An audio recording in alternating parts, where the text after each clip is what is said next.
야곱 하나님을 만나다라는 제목으로 말씀의 은혜를 함께 나누어 보고자 합니다. 제가 이 본문 말씀을 정하고 또 준비하면서 제 안에 고민이 한 가지가 있었습니다. 그것은 뭐냐면 어떤 말씀을 가지고 주의 말씀을 나눠야 하나님 앞에 영광이 되고 또 우리 성도님들의 삶에 기쁨이 가득할까라는 고민이 있었습니다. 그리고 말씀을 찾고 또 읽어가면서 또 묵상하면서 가다가 제 마음에 이런 마음이 와닿습니다. 어떤 마음이냐면 저희가 이제 새벽마다 이 날마다 솟는 샘물이라는 이 큐티 책을 가지고 말씀을 묵상하고 있는데요. 이번 한 주간 이제 앞으로 오늘부터 일주일간의 묵상할 그 말씀을 가지고 이 주일 말씀을 좀 나눠 보면 좋겠다라는 생각을 하게 되었습니다.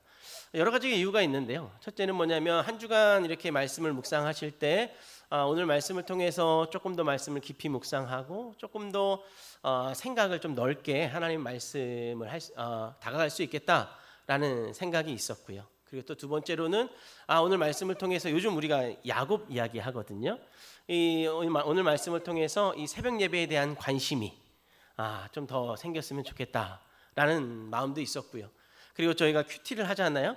많은 성도님들이 오늘 말씀을 통해서 큐티 책을 한번 뒤적여보는 시간이 좀 되었으면 좋겠다라는 간절한 마음을 가지고 오늘 말씀을 정하고 또 말씀을 준비하였습니다.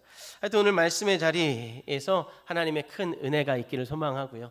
새벽 제단을 향해서 또 큐티하는 삶을 향해서 도전이 되는 시간이 되시기를 주의 이름으로 간절히 축복합니다.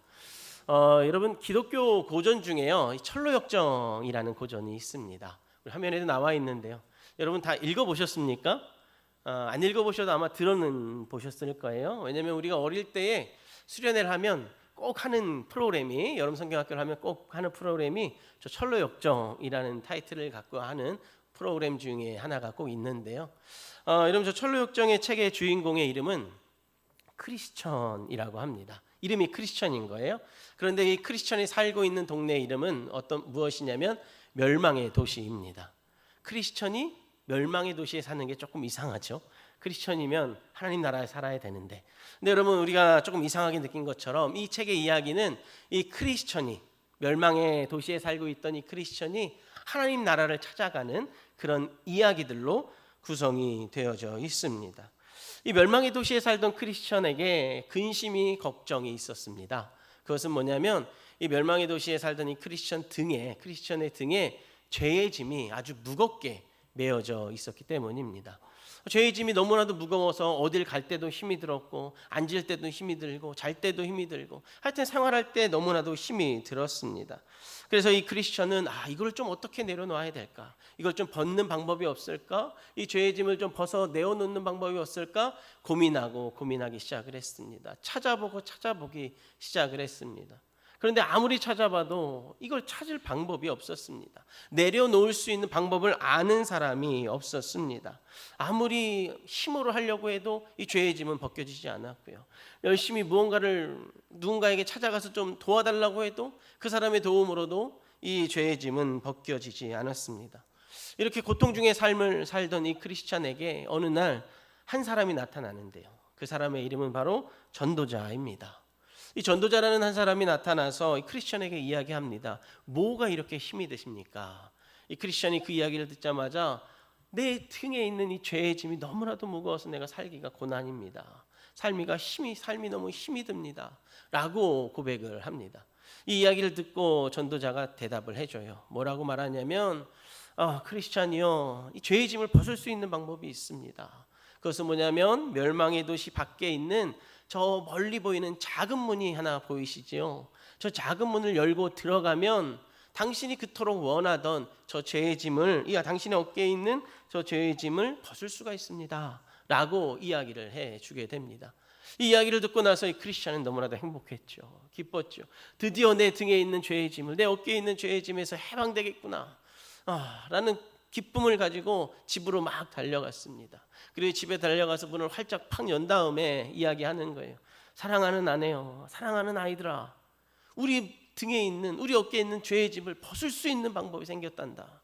그것은 뭐냐면 우리 멸망의 도시 밖에 있는 작은 문을 향해서 달려가는 거야. 그 문을 열고 나가는 거야. 그러면 죄의 짐이 벗겨진대. 라고 집에 가서 이렇게 너무나 기쁜 마음을 가지고 아내에게도 자식에게도 막 들떠서 이야기를 하는 거예요. 근데 이 이야기를 듣던 아내가, 이 이야기를 듣던 이 자녀들이 이 크리스천이 원하던 반응을 보이지 않았어요. 뭐라고 이야기하냐면, 나는 안 떠날 건데요, 나는 작은 문을 향해서 달려가지 않을 건데요, 나는 죄의 짐이 별 대수롭지 않은데요 라고 이야기를 하는 거예요. 그래서 그 이야기를 듣고 난 이 크리스천 마음에 너무나도 불편함이 있었습니다. 나는 너무나도 벗고 싶은데, 나 이 죄의 문제 빨리 해결하고 싶은데, 아니 왜 저 사람들은, 우리 아내는, 왜 우리 아이들은 죄의 짐이 있음에도 불구하고 왜 저걸 대수롭지 않게 생각을 할까? 근심하고 걱정하기 시작을 했어요. 그래 나서 결정합니다. 나라도 가야 되겠다. 나라도 가서 죄의 문제를 빨리 나부터라도 해결해야 되겠다 라고 결정을 하고 집 문을 나와서 작은 문을 향해서 열심히 뛰어갑니다. 열심히 뛰어가서 이제 드디어 작은 문 앞에 도착을 하고 문을 열고 작은 문 안으로 이 크리스천이 들어가게 됩니다. 아마 크리스천 마음에는 이 작은 문을 열고 들어가면 누군가가 죄의 짐을 벗겨줄 줄 알고 그렇게 생각을 했었을 것입니다. 근데 그 문을 열고 들어가니까 크리스천에겐 고난과 시험과 환난이 시작이 되었습니다. 그렇다고 해서 바로 죄의 짐이 벗겨진 것도 아니에요. 죄의 짐이 있는 채로 고난이 시작됐고요, 환난이 시작됐고 아픔과 고통이 시작이 되었습니다. 그는 하여튼 문을 열고 들어갔으니까 되돌아가기 싫어서 꾸역꾸역 한 발자국 나아갑니다. 믿음으로 전도자의 말을 신뢰하며 나아갑니다. 그 믿음으로 나아가는 삶의 여정 속에 실수도 하고 다른 선택을 하고 때론 되돌아가기도 합니다. 그런 상황 속에서 하나님께서는 날마다 전도자를 보내주셔서 그의 삶을 이끌어 가십니다. 그리고 나서 드디어 이 크리스찬이 십자가산이라는 곳 앞에 다다르게 됩니다. 그리고 십자가를 쳐다봤을 때 그의 드디어 등에 있었던 그 죄의 짐이 벗겨지는 놀라운 은혜를 체험하게 됩니다. 하나님을 알게 되어진 거죠. 하나님을 믿게 되어진 거예요. 이렇게 믿음을 가진 크리스천은 이제 십자가산에서 내려가서 이제 또 다른 삶을 향하여 나아갑니다. 그 삶은 무슨 삶이냐면 시온성을 향해서 가는 삶입니다. 하나님 나라를 향해서 가는 삶입니다. 천국을 향해서 가는 삶을 걸어가기 시작을 합니다. 죄의 문제가 해결됐어요. 이제 천국을 가는 삶을 살아가요. 그러면 그 길이 꽃길만 같아야 되는데 꽃길이 아니었습니다. 여전히 시험이, 여전히 환난이, 여전히 어려움과 무서움과 두려움이 가득한 그의 삶에 펼쳐지기 시작을 했습니다. 그럼에도 그는 그 모든 과정을 하나하나 이겨내기 시작을 합니다. 하나하나 이겨내면서 앞으로 전진해 가기 시작을 하고 끝내 시온성에, 하나님 나라의 천국에 도착을 하게 되죠. 너무나도 기쁘고 너무나도 감사했습니다. 너무나도 즐겁고 너무나도 행복한 삶을 살아가기 시작을 했습니다. 그런데 얼마 되지 않아서 이 크리스천 마음에 불편함이 찾아오기 시작을 합니다. 그 불편함이 뭐냐면 아직도 멸망의 도시에 남아있는 사랑하는 아내와 또 사랑하는 가족들, 사랑하는 자녀들이 아직도 멸망의 도시에 남아있기 때문입니다. 저들이 저 죄의 짐을 좀 벗겨줘야 되는데, 저들이 작은 문을 열고 들어와야 되는데 아직도 저곳에서 어렵고 힘들게 삶을 살아가고 있다는 것을 이 크리스천이 바라보게 됩니다.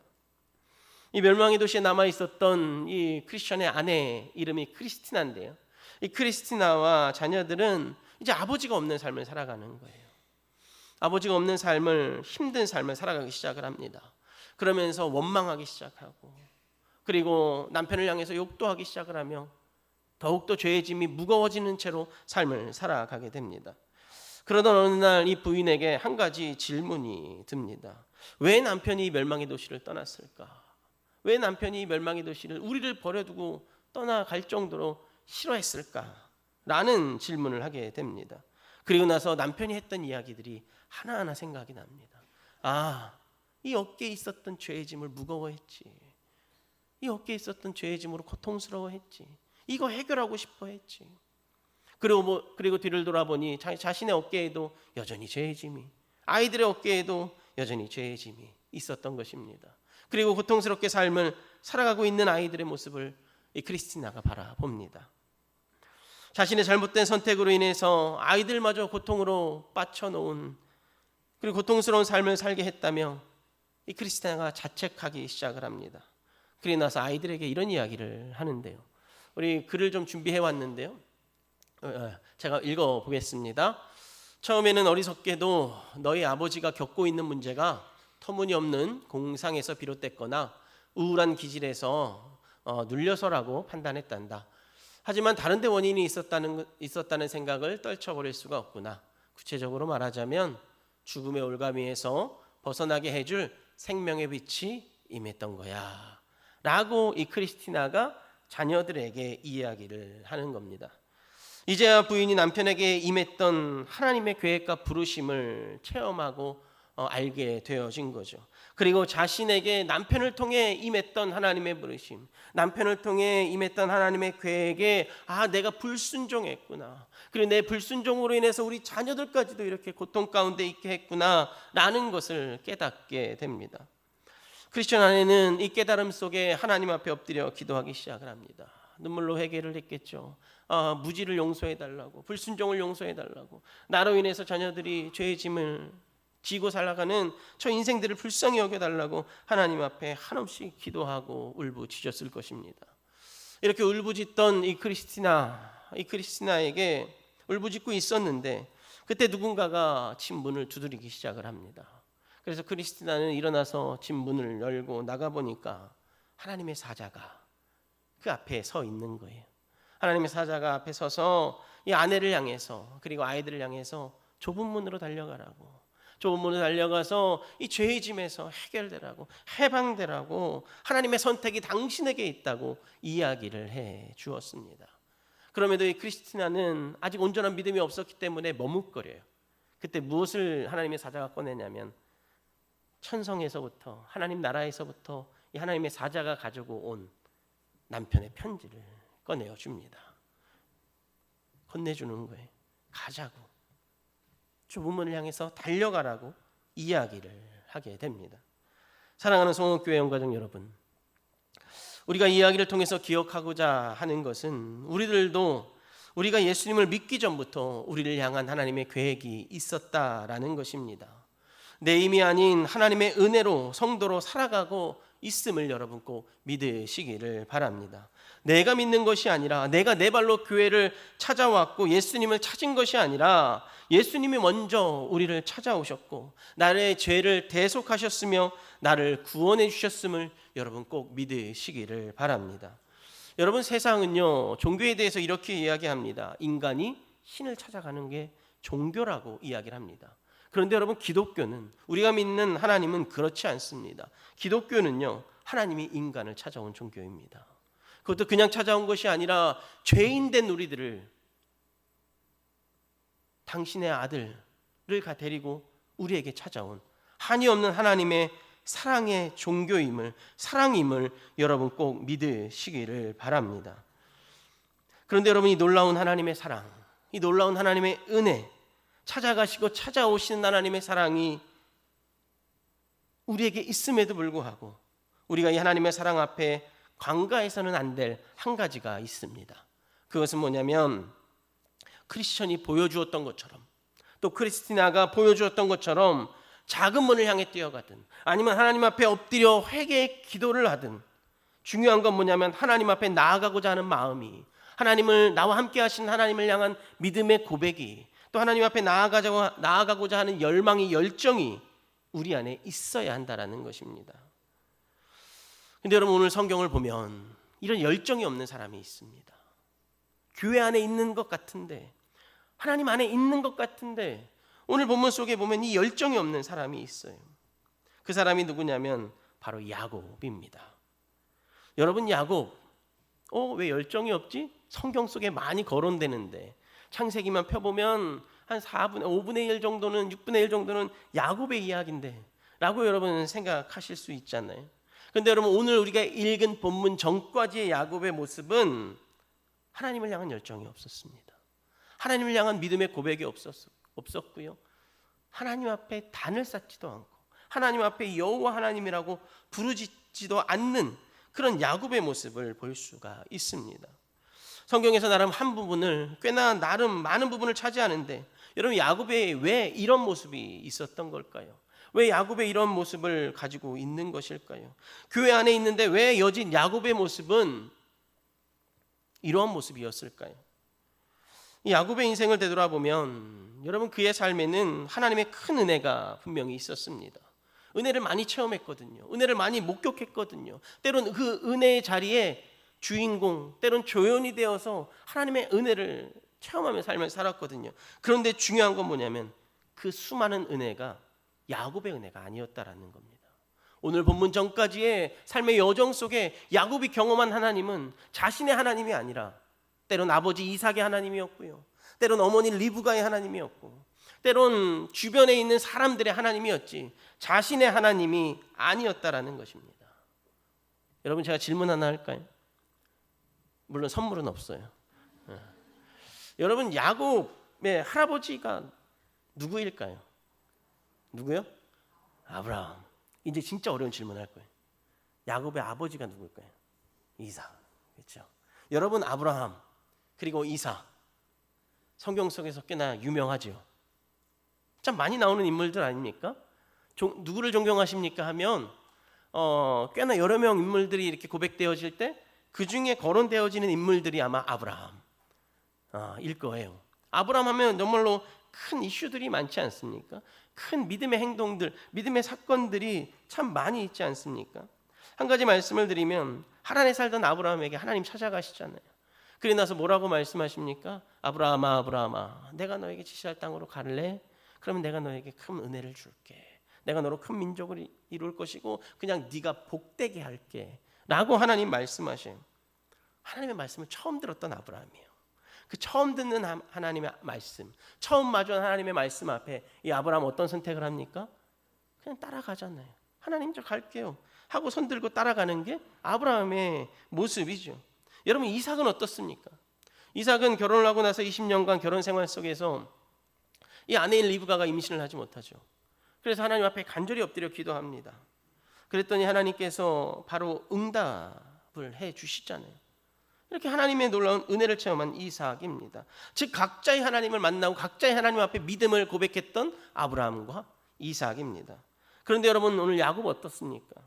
오늘 우리가 함께 읽은 본문 전까지 수도 없이 하나님의 이야기를 들었었을 텐데, 이런 놀라운 이야기 속에 나름의 주인공으로 조연으로 삶을 살아왔을 텐데 아직도 자신의 하나님을 만나지 못하는 거예요. 아버지 하나님을 이렇게, 아버지 이삭의 하나님을 쳐다보고 살고 있고요, 어머니 리브가의 하나님을 이렇게 보면서 살고 있어요. 그러면서 때론 오해도 하죠. 나도 고백하지 않았으면서도 나도 이러면서 삶을 살아가고 있는 우리 야곱의 모습을 볼 수가 있습니다. 여러분들의 야곱의 삶의 여정이 그러면 어땠을까요? 평탄했을까요? 아니요. 야곱만큼 또 삶이 고난이 있는 사람도 없죠. 삶의 어려움 때문이라면, 여러분, 우리가 삶의 어려움이 찾아오면 뭐 합니까? 기도하잖아요. 삶의 어려움이 있을 때마다 야곱도 기도할 법한데 그렇게 하지 않았습니다. 형이 죽이려고 찾아다닐 때 여러분 어디 가서 기도할 것 같지 않습니까? 무서운데, 두려운데. 근데 야곱 기도하지 않습니다. 혼자 하란이라는 아주 먼 길을 떠나야 됩니다. 한 번도 가보지 않은 길이에요. 이정표가 있는 것도 아니고 내비게이션이 있는 것도 아니에요. 그냥 주소만 들고 갑니다. 하란. 그 먼 길을 갈 때 가야 하는 이 이삭, 야곱, 여러분 뭐 해야 될 것 같아요? 기도해야 될 것 같지 않습니까? 근데 기도하지 않습니다. 한 번도 만나보지 못했던 외삼촌 라반을 찾아가는 거예요. 그 얼굴을 몰라요. 누가 라반인지 모르는 거죠. 집 주소가 지금처럼 정확하지 않습니다. 동네 이름 하란, 이것만 들고 가는 거예요. 그냥 우리가 수원에 살잖아요. 수원에 가서 사람을 찾는 거예요. 여러분 쉽겠습니까? 어렵겠습니까? 불가능하죠. 그러면 여러분 기도할 법하잖아요. 근데 여러분 그렇게 하지 않아요. 야곱은 하나님의 이름을 부르지 않습니다. 심지어 여러분 라반의 집에 가서 외삼촌을 만났다고 쳐도 외삼촌이 자기 집에서 살게 해줄지 안 해줄지도 모르고, 그리고 만약에 가서 살게 되면 수년이 될지 수십 년이 될지 모르는 상황 속에 있는 야곱이에요. 그러면 여러분 이 정도의 고난이라면, 이 정도의 어려움이라면 하나님 앞에 엎드려서 기도할 법하잖아요. 하나님 좀 도와주십시오. 하나님 좀 만나게 해주십시오. 하나님 가서 좀 평안하게 살게 해주십시오. 아니면 형이 나를 좀 못 죽이게 해주십시오. 뭐 하여튼 이런 수많은 기도의 제목이 있는데 기도하지 않아요. 하나님의 이름을 부르지 않아요. 여러분 왜 야곱이 이런 선택을 했을까요? 왜 야곱이 이런 생각을 했을까요? 저는 이 야곱의 모습을 묵상하면서 이런 생각에 다다랐습니다. 야곱은 주변인의 하나님이 나의 하나님이라고 생각을 했구나 라는 생각이 다 들었어요. 사랑하는 성도 여러분, 혹시 여러분 자녀들 중에 믿음이 없는 자녀들이 계십니까? 여러분 혹시 그 자녀들이 여러분들의 신앙을 보고 여러분들이 믿는 하나님을 보고 엄마의 하나님 혹은 아빠의 하나님이 나의 하나님이지 라고 생각하며 믿음을 고백하는 걸 등한시하지는 않을까요? 여러분 우리가 이거 삶의 여정에 꼭 점검해 봐야 될 부분입니다. 하여튼 여러분 야곱은요, 하나님이 우리 주변인의 하나님, 나의 주변인의 하나님이 나의 하나님이구나 라고 생각을 했던 것 같아요.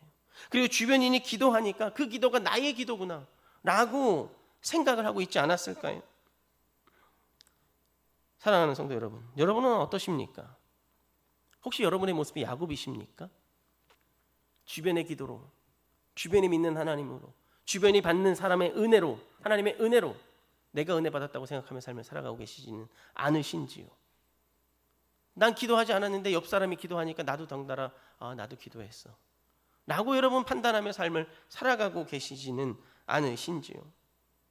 그런데 여러분 분명한 것은, 그럼에도 여러분 한 가지 감사한 건, 지금 우리가 지금 어디에 있어요?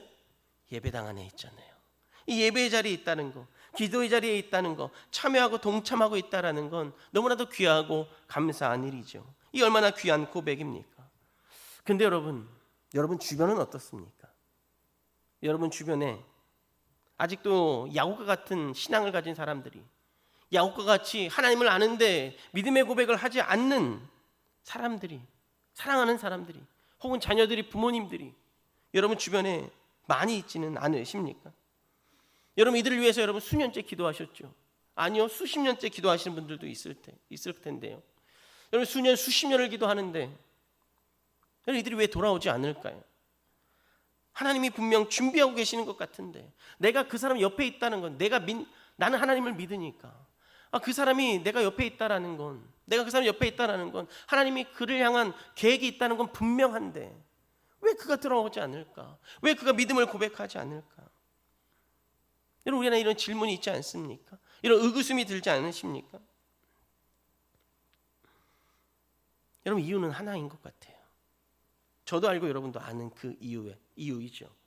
그건 뭐냐면 그들에게는 내가 믿는 하나님이 필요하지 않아요.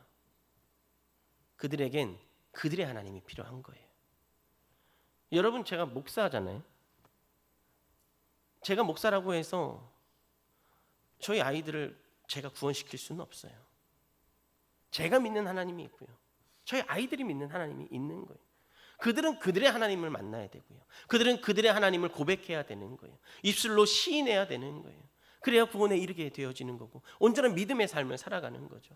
아무리 제가 목사라고 해도, 아니 그 이상이라고 해도 제가 그들에 대해서 해줄 수 있는 건 아무것도 없죠.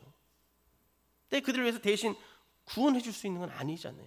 내 믿음은 내 믿음이고요, 그들의 믿음은 그들의 믿음이라는 거예요. 다시 말씀드리면 그들에게 내가 믿는 하나님이 필요한 것이 아니죠. 그들의 하나님이 필요한 거예요. 그들이 직접 하나님을 만나야 되는 것입니다. 그럼 여러분 우리 이런 상황 속에서 이런 물음을 하게 됩니다. 이런 질문이 있죠. 어떻게 해야 그들이 하나님을 만날까?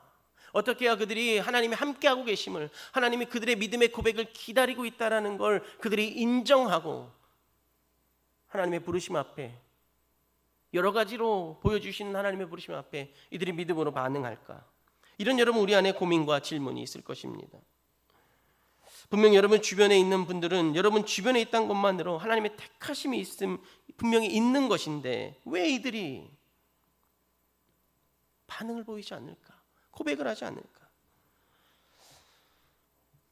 여러분 이들에게 필요한 것은 설교를 시작하면서 나누었었던 크리스천이 느꼈던 죄의 짐의 무게라든지, 아니면 크리스티나가 고백했었던 부르심에 대한 것들을 고백하는 일들이 그들에게 있어야 하는 것이죠.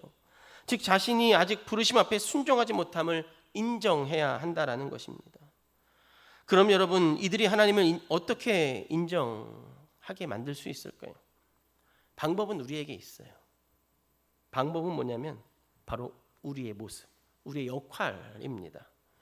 아직 여러분 오늘 본문 전까지의 삶의 여정 속에 야곱은 믿음을 고백하지 않았지만 그의 삶의 여정에는 하나님의 은혜를 빼고는 설명할 수가 없는 삶이 그의 삶의 여정에 그득합니다.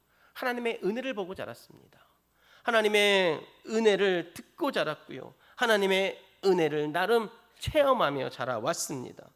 때론 믿음의 행동 앞에 자신이 그 자리에 도구가 되어짐도 체험하며 삶을 살아왔습니다. 여러분 성경을 다시 돌아가 보면 여러분 이삭은요 자신이 이렇게 눈이 어두워지고 노쇠하자 큰아들 에서를 부릅니다. 그리고 나서 에서야 내가 너에게 큰아들의 축복을 줄게 라고 이야기를 합니다. 그런데 여러분 분명 하나님께서 이 이삭이 리브가가 임신을 못해서 기도할 때 뭐라고 말씀하셨냐면 야 이삭아 임신하게 될 거야. 쌍둥이가 있을 텐데 큰 자가 작은 자를 섬길 거란다. 기억해야 된단다 라고 하나님 분명히 말씀하셨어요. 그럼에도 여러분 이삭은요 어떤 선택을 하냐면 큰아들 에서를 선택을 하는 거예요. 축복 줄 거를 큰아들 에서를 바라보는 거죠. 여러분 왜 이런 선택을 했을까요? 이삭은 하나님 말씀을 잃어버려서 그랬을까요? 아니요. 이삭은 기도하던 사람인데요. 날마다 믿음으로 행동했던 사람인데요. 왜 하나님의 말씀을 잊었겠습니까? 이삭의 마음에 이런 마음이 있었던 거죠. 누가 봐도 큰아들은 누구다? 에서다. 누가 먼저 나왔어요? 엄마 뱃속에서? 에서가 먼저 나왔어요. 이 당시에 호적 등본이 있는지 없는지 주민등록 등본이 있는지 없는지 모르겠으나 만약에 등본을 띄면 큰아들하고 누가 쓰여져 있어요? 에서가 쓰여져 있다고요. 세상은 누구 보고 큰아들이라고 그래요? 에서라고 그러는 거예요. 자신의 상식선에서도 큰아들은 에서예요. 누가 봐도 먼저 태어난 자는 큰 자는 에서였기 때문이에요. 근데 여러분 어떤 일이 벌어집니까? 이 상황 속에서 그 이야기를 리브가가 옆에서 우연치 않게 듣게 됩니다. 그리고 나서 야곱을 부르죠. 야곱을 부른 다음에 형의 모습으로 좀 이렇게 치장하라고 가서 뭐 이렇게 옷도 좀 입고 털도 좀 붙이고 이렇게 치장하라고 이야기를 합니다. 그리고 나서 아버지한테 가서 형 대신해서 축복받으라고 이야기를 하는 거예요. 사랑하는 성도 여러분, 야곱은요 집안에서만 살던 사람이에요. 여지까지는 집안에서만 살던 사람입니다. 이 집안에서만 살던 이 야곱이 아버지 앞에 가서 거짓말한다. 형 에서는 털이 막 붕실붕실 나고 와일드한데 야곱은 집안에서만 살던 사람이었단 말이에요. 근데 이 야곱이 아버지 앞에 가서 거짓말을 해야 되는 상황인 거예요. 얼마나 무섭고 두렵고 떨리겠습니까? 얼마나 무섭고 두렵고 떨린 마음에 벌벌 떨면서 아마 야곱의 아버지 이삭에게로 갔을 거예요. 근데 하여튼 여러분 야곱은요 엄마 리브가가 시키는 대로 하죠. 왜 그랬을까요? 왜? 거짓말하는 거잖아요. 엄마가 시키는 대로 하면 거짓말하는 거예요. 아버지 속이는 거잖아요. 그것도 축복권을 가지고 속이는 거잖아요. 근데 왜 이삭은 엄마의 말씀을 들었을까요? 엄마의 잔소리가 싫어서 그랬을까요? 학생들이 제일 싫어하는 게 엄마의 잔소리인데 엄마의 잔소리가 싫어서 그랬을까요? 안 하면 뭐 구박이라도 할까 봐? 아니요. 제가 생각했던 야곱은 엄마의 말을 들을 수밖에 없었던 야곱은 엄마 리브가의 믿음을 받던 것 같아요. 아버지도 나름 믿음을 갖고 살고 엄마 리브가도 믿음을 갖고 살던 사람이지만 그 모든 상황을 아는 상황 속에서 아버지는 믿음보단 자신의 시선을 선택을 해서 에서를 붙잡잖아요. 근데 리브가는 아니었어요. 세상이 다 아니라고 해도 리브가는 하나님을 붙잡는 거죠. 하나님을 붙잡고 야곱을 데리고 이삭 앞으로 나아가는 그 모습을 본 거죠. 그의 믿음을 보았던 거예요. 즉 야곱은요 자신이 하나님이 아니더라도 엄마인 리브가가 믿음의 반응을 보일 때 믿음으로 선택할 때 여러분 그 자리에 있었고요. 리브가의 믿음을 체험했던 거죠. 그리고 아직 나의 하나님은 아니지만 엄마의 하나님은 절대 무시할 수 없겠구나. 이 하나님은 절대 무시할 수 없겠구나.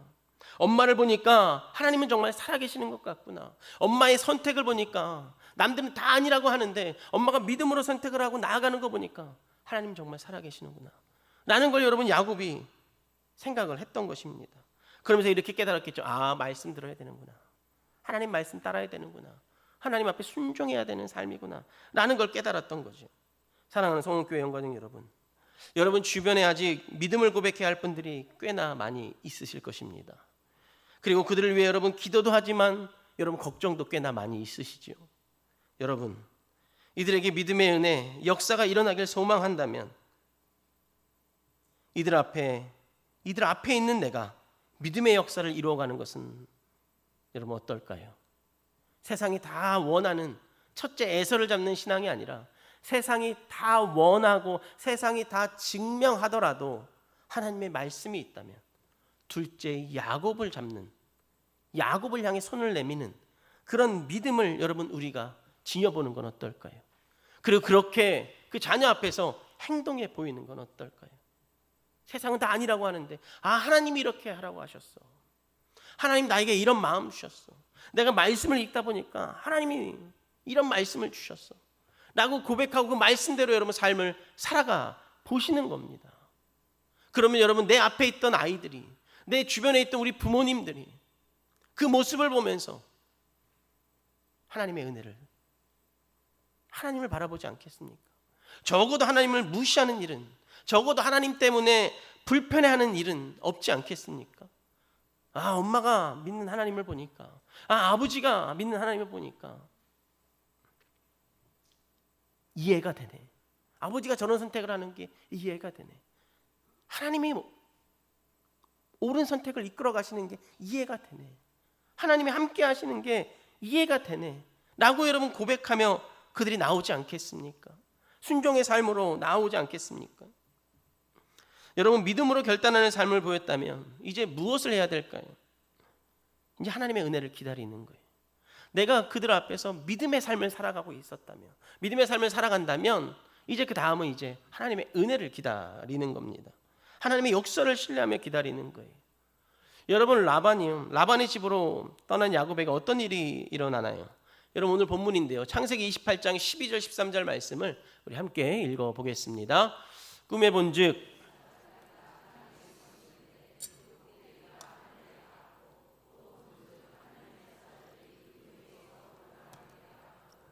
또 본즉 여호와께서 그 위에 서서 이르시되 나는 여호와니 너의 조부 아브라함의 하나님이요 이삭의 하나님이라. 내가 누워 있는 땅을 내가 너와 내 자손에게 주리리. 아멘. 야곱은요 하란을 가던 중에 날이 어두워집니다.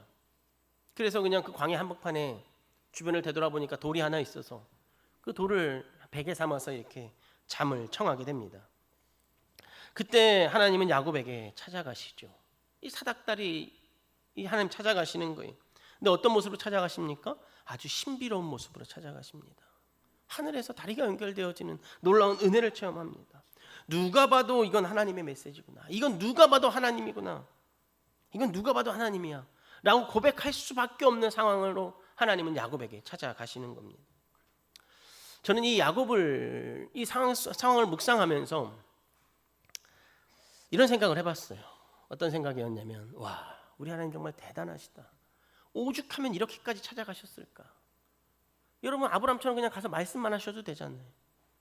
이삭처럼 그냥 기도 응답만 해주셔도 되잖아요. 근데 여러분 야곱에게는 어떻게 찾아가셨어요? 천사를 대동해서 사닥다리까지 만들어서 찾아가시는 거예요. 오죽하면 여러분 이렇게 찾아가셨을까. 하나님은 야곱에게 다양한 모습으로 어필했음에도 야곱은 여러분 여지껏 반응하지 않았어요. 그러자 여러분 이제 하나님 입장에서 이렇게까지 야곱을 찾아가시는 거예요. 야, 내가 너와 함께하고 있었어. 내가 너를 택하고 너를 기다리고 있었어. 내가 너의 하나님이야 라고 그 고백을 듣기 위해서 하나님 이렇게까지 찾아가시는 거예요. 사랑하는 성도 여러분, 하나님은요 이렇게까지 주의 자녀를 찾으심을 여러분 꼭 믿으시기를 바랍니다. 여러분 하나님은요 이렇게까지 아직 믿음을 고백하지 않은 우리들의 자녀들을 찾아가심을 여러분 믿으시기를 바랍니다. 우리의 부모를 찾아가시고요, 내가 사랑하는 사람들을 찾아가시는 하나님, 그 하나님을 여러분 꼭 믿으시기를 주의 이름으로 간절히 축복하겠습니다. 하나님은 이렇게까지 찾아가셔요. 사닥다리까지 이용해서 무언가를 막 이용해가지고 도저히 믿지 않으니까, 도저히 고백하지 아니하니까 이렇게까지 찾아가시는 거예요. 이렇게 여러분 하나님이 야곱이 하나님을 만나요. 하나님의 음성을 듣고 이 눈으로 이제 하나님을 보는 거예요. 그래 나서 여러분 야곱이 어떤 고백을 하는지 아십니까? 우리 28장 16절 우리 말씀 같이 읽겠습니다. 시작. 야곱이 잠에 깨어 이르되 여호와께서 아멘. 야곱이 드디어 고백을 하는 거예요. 와, 하나님이 아버지 이삭의 하나님이 아니었네. 하나님이 엄마 리브가의 하나님이 아니었네. 하나님이 나와 함께 하셨네. 나를 선택하고 나와 동행하셨네 라고 지금 고백하는 거예요. 여호와께서 과연 여기 계시거늘 나와 함께 하고 계시는구나 라고 자신의 하나님을 지금 야곱이 고백을 하고 있는 거죠. 사랑하는 영가족 여러분, 하나님은 이렇게까지 야곱을 찾아가셔서 그를 만나 주시는 거예요. 이제 하나님은 누구를 찾아가야 될까요? 여러분, 하나님이 이제 누구 찾아가야 될까요? 누구 찾아가길 원하셔요? 저를 찾아오길 원하셔요? 저기 있는 사람들 찾아가길 원하시지 않으시고 999명의 저 태신자들 하나님 찾아가야 되지 않으실까요? 그리고 내 마음에 품고 있는 아직 믿음이 없는 내가 사랑하는 자들 하나님 찾아가 주셔야 하지 않을까요? 하나님 찾아가 주셔서 내가 너와 함께 한단다, 내가 너와 동행하고 있었단다 라고 여러분 말씀해 주셔야 하지 않을까요? 여러분, 그렇게 하기 위해서 우리가 해야 할 일은 뭐냐면 내가 믿음의 결단을 하고 내가 믿음의 행동을 보여주는 거예요. 이삭이 아니라 리브가의 신앙을 가지고 세상이 원하고 세상이 결정한 걸 따르는 것이 아니라 하나님이 원하고 하나님이 결정하는 삶을 한번 살아가 보는 거죠. 그 모습을 봤을 때, 그 모습이 옳음을 고백할 때 내 앞에 있는 믿지 않는 자들은 999명의 저 태신자들은 하나님을 인정하지 않을까요? 하나님을 고백하지 않을까요? 그리고 야곱이 고백했던 것처럼 하나님이 나와 함께 계시는구나, 하나님이 나와 여기 계셨구나 라고 여러분 고백하지 않을까요? 그렇게 하기 위해서 여러분 우리가 해야 할 일은 내가 믿는 하나님 앞에 나의 믿음의 결단을 하고 믿음으로 행동하는 거예요. 믿음으로 드러내 보이시는 거예요. 그리고 믿음으로 내가 품고 있는 태신자를 찾아가실 하나님을 신뢰하는 거죠. 그럼 하나님이 놀라운 은혜를 부어 주실 것입니다. 말씀을 정리하겠습니다. 세상 모두가 에서가 큰 아들이라고 말을 하면서 큰 아들의 축복은 그에게 있어야 당연하지라고 말을 합니다. 그러나 여러분, 믿음을 지닌 우리들은 하나님 뜻 앞에 하나님의 뜻을 먼저 고백하고 결단하는 믿음을 드러내시기를, 보이시기를 주의 이름으로 간절히 부탁을 드리겠습니다. 그리고 여러분, 그 하나님을 신뢰하시기를 바랍니다. 그때 우리가 하나님을 신뢰하며 나아갈 때, 우리가 믿음으로 행동하며 나아갈 때, 오늘 설교 제목처럼 야곱 하나님을 만나다 라는 제목이 아니라 내가 사랑하는 누구, 내가 사랑하는 이 아무개가 하나님을 만나다 라는 고백에 간증을 하게 되는 날이 속히 오게 됨을 여러분 꼭 믿으시기를 주의 이름으로 간절히 축복하겠습니다. 제가 기도하겠습니다. 만물의 주관자요 인도자 되시는 하나님 아버지, 거룩한 주의 날 성원교회 안아주신 본당으로 저희를 불러시어 함께 예배하고 또 말씀을 묵상케 하시니 감사합니다.